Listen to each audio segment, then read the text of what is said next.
Hey guys, welcome to lunch for day one. I hope that the first part of the day has been good for you. I know for me, I enjoyed the morning devotional time. I really enjoyed being with people at morning prayer at 7 a.m. today. It was awesome.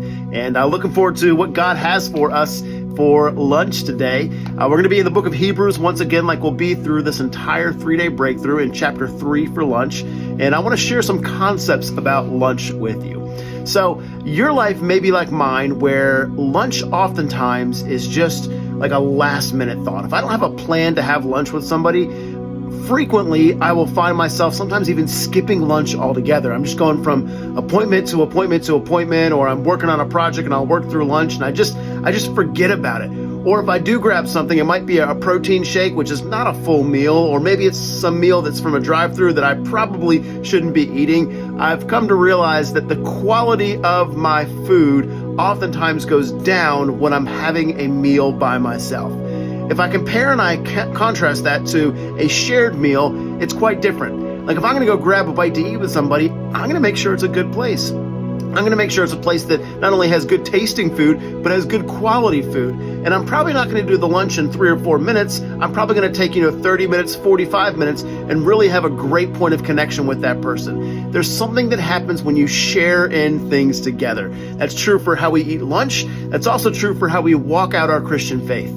In Hebrews chapter 3, in verse 12 through 14, it says this: "Take care, brothers, lest there be in any of you an evil, unbelieving heart, leading you to fall away from the living God. But exhort one another every day, as long as it is called today, that none of you may be hardened by the deceitfulness of sin. For we have come to share in Christ, if indeed we hold our original confidence firm to the end."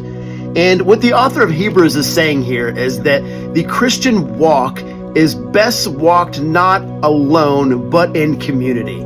That when there is sinful temptation out there, we will do better off if we have others around us. And so we've hit on the idea of the supremacy of Christ, but now we're kind of moving into this idea that with the supremacy of Christ, it's not just for us, although it is for us, but it's for all of us, and that we should do this in community. So my encouragement to you would be to find some good community. Get involved in a group. We have groups that are launching this week. I know our family is getting ready to go to group tonight.